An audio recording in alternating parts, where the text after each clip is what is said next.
야, 어째 분위기가 좀 쎄하다. 여긴 효선 씨랑 붙어 있으니까.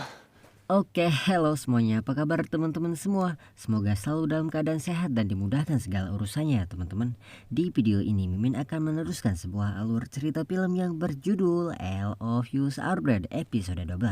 Yap, episode terakhir dari season 1 ya teman-teman. Sedikit cerita di episode 12 ini teman-teman. Cerita akan lebih fokus ke perjalanan Onjo dan kawan-kawan setelah berhasil keluar dari sekolahan. Mereka pun akan melewati sebuah jalanan kota yang terdapat zombie itu. Well, gak usah berlama-lama, langsung kita gas aja ke filmnya. Dan inilah L of Use Our Bread episode 12. 가만히 있어. Episode 12 ini teman-teman dibuka dengan masih terasanya suasana duka setelah terjadinya pengeboman di episode kemarin. Terlihat dari posko karantina, kebakaran di kota pun begitu jelas yang membuat penduduk posko karantina diselimuti kesedihan. Juga terlihat Onjo dan kawan-kawan di sekolahan yang pada terluka akibat menghindari ledakan itu. Di keesokan harinya, terlihat Onjo yang masih memikirkan Chesan yang tertinggal di episode kemarin pun hanya bisa menatap hancurnya proyek sekolah itu. Lalu Suhyok yang melihatnya pun mencoba mengajak Onjo pergi dari tempat itu. Namun Onjo yang ingin menyusul Chesan pun meminta Suhyok untuk meninggalkannya saja. Ya untungnya Namra yang melihat Onjo pun respect menemaninya. Juga diikuti Suhyok. 나도 갔다 올게. 같이 가자. Yang ketika mereka sampai di proyek sekolah itu teman-teman, Onjo pun langsung memanggil-manggil Chesan yang sampai saat ini belum ada tanda-tanda Chesan hidup ya teman-teman.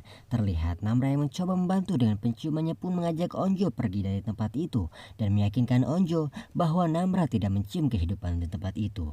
Juga sebelum mereka pergi dari tempat itu, Namra pun menyarankan Onjo untuk mengikhlaskan Chesan sambil menguatkannya.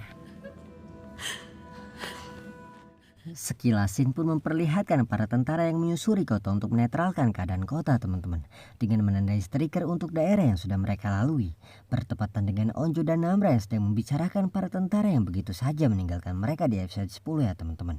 Yang membuat mereka kecewa dan tidak mempercayai orang dewasa. Juga karena kejadian itu teman-teman. Namra yang setengah zombie pun merasa bersalah. Mungkin karenanya kawan-kawannya pun ditinggalkan begitu saja. Meskipun sudah ditentang Onjo kalau itu bukan salahnya, tapi gimana ya teman-teman? Orang Namranya ngerasa sendiri, lalu obrolan pun dilanjut dengan Namra yang berharap bisa menyalakan lagi api unggunya bersama kawan-kawannya, yang langsung disetujui Onjo dan mereka pun berencana untuk menyalakannya di malam nanti.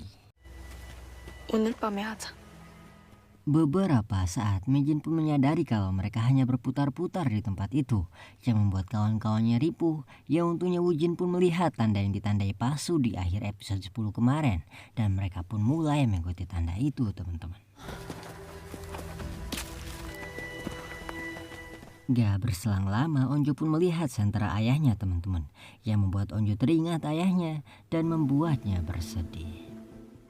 Sementara itu di kediamannya Pali terlihat sekelompok orang Badan Intelijen Nasional yang kayak di US mas CIA teman-teman, yang akan mengamankan Jinsu dan istrinya Pali. Sepertinya guna diuji dan diteliti lagi ya nantinya teman-teman. Balik lagi ke Onjo dan kawan-kawannya sudah sampai di perbatasan kota Hyosan dan Yangdong. Terlihat mereka pun melalui jalan sepi dan rapi yang membuat Hari berasumsi tempat itu aman. Sebelum Namra merasakan kedatangan zombie yang tidak sedikit dengan pendengarannya dan menyuruh kawan-kawannya untuk lari. 뭐 있어? 좀비들. 뛰어. Gak lama berlari, Daesu yang terluka pun terjatuh yang membuat Suhyok bersiap menghadang zombie itu teman-teman. Terlihat kawan-kawannya yang tidak ingin tinggal diam pun mengikuti Suhyok untuk membantunya. Dan disinilah peperangan mereka pecah melawan zombie-zombie itu. Di tengah peperangan Onjo dan kawan-kawan melawan zombie itu teman-teman, terlihat mereka pun kesusahan melawan zombie yang semakin banyak. Yang untungnya Namra dengan kemampuan setengah zombinya pun dengan mudah menghabisi satu persatu zombie itu dan membantu kawan-kawannya. Tapi meski begitu teman-teman, Hari yang lelah pun hampir tergigit.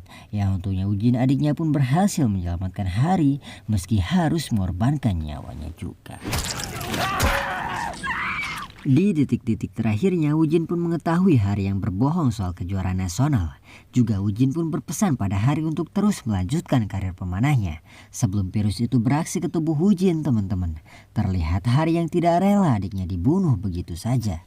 Namun bagaimana ya teman-teman, nasi sudah menjadi bubur. Terlihat karena kematian adiknya itu, Hari pun frustasi yang untungnya Namra pun bisa mencegahnya.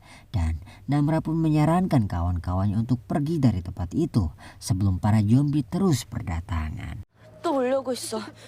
저쪽으로 가면 돼. 저기. Beberapa saat perjalanan Onjo dan kawan-kawan, terlihat Namra yang berjalan di belakang kawan-kawannya pun hampir tidak bisa menahan hasratnya sebagai manusia zombie yang butuh darah. Terlihat karena kesal dengan hasrat dan dirinya sendiri, Namra pun menepi dan mencoba mengendalikan dirinya. Lalu terlihat Suhyok yang baru menyadari Namra tiada di belakangnya pun segera mencarinya diikuti Onjo. 잠깐만 갔다 올게. 수혁아! 야, 수영아, 야! Gak berselang lama mencari, mereka pun menemukan Namra yang sedang memakan zombie, teman-teman. Terlihat Onjo yang mengerti Namra pun memintanya untuk kembali bersama mereka. Tapi karena Namra yang masih overthinking, ia pun enggan menerima ajakan Onjo dan langsung menyerang Onjo. Di sini Onjo yang pasrah dan Suhyok yang tidak bisa berbuat apapun menyebabkan Onjo yang hampir tergigit. Yang untungnya Namra pun tersadar, tapi karena emang ia merasa berbahaya untuk kawan-kawannya, Namra pun pergi meninggalkan Onjo dan Suhyok. Meskipun sudah dikejar teman-teman, tapi terlihat Namra yang menghindar dan tidak ditemukan. Beberapa saat singkatnya mereka pun berhasil bertemu para tentara di perbatasan kota dan mereka pun langsung dibawa ke posko untuk dikarantina. Di posko karantina teman-teman, terlihat Onjo yang berjalan melewati soal isolasi pun dipanggil Usin untuk menanyakan kabar ayahnya. Tapi karena Onjo yang masih berduka, ia pun hanya bisa menunjukkan senter ayahnya. Lalu Sin pun memperlihatkan Onjo dan kawan-kawan yang diinterogasi teman-teman untuk membantu penyelidikan kasus virusnya Pali. Tapi karena emang Onjo dan kawan-kawan yang kecewa pada orang dewasa, mereka pun kompak enggan membantu penyelidikan itu. 조사에 협조만 잘해주면 아니요. Lalu Sin pun memperlihatkan 100 hari setelah Onjo dan kawan-kawan berada di posko itu teman-teman. Terlihat keadaan posko yang berubah karena diberhentikannya darurat militer.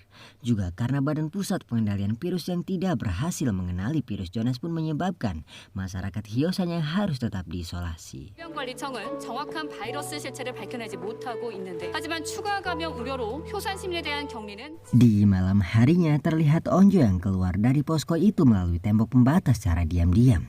Dan setelah Onjo berhasil melewati tembok pembatas itu teman-teman, ia pun mendatangi sebuah tempat pesan harapan dari bencana itu untuk mengenang dan mendoakan kawan-kawannya yang telah gugur dalam perjuangannya. Namun ketika Onjo selesai dan hendak berbalik, ia pun melihat sebuah unggun tepatnya di atas sekolahan mereka. Di keesokan harinya terlihat Onjo pun mencari-cari Suhyok untuk menceritakan kejadian semalam yang dilihatnya.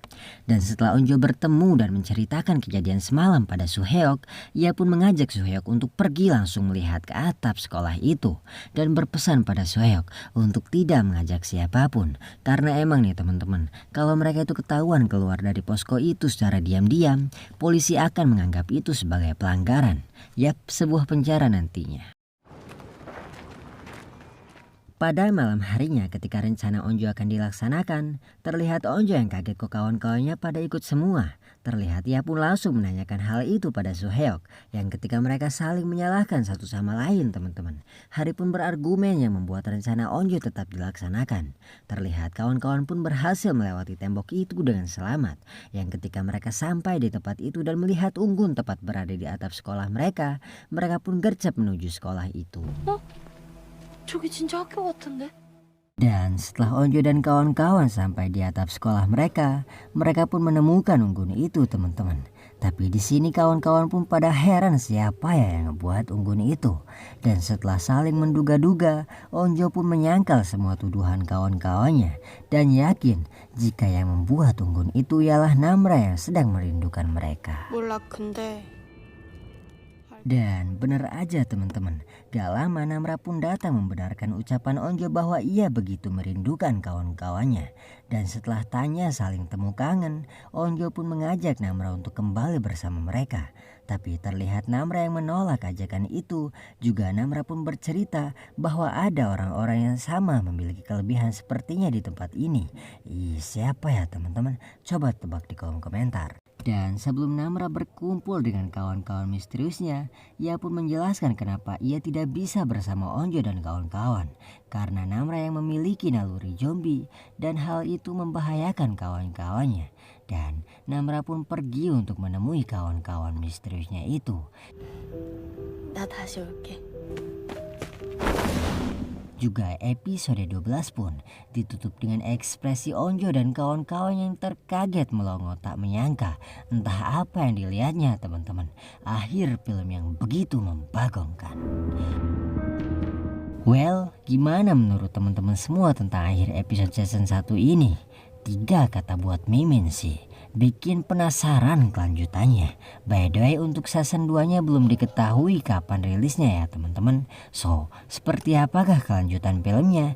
Jangan lupa like, share ke teman-teman, and subscribe biar kalian gak ketinggalan konten Mimin teman-teman. And Timaci, mohon maaf lahir dan batin.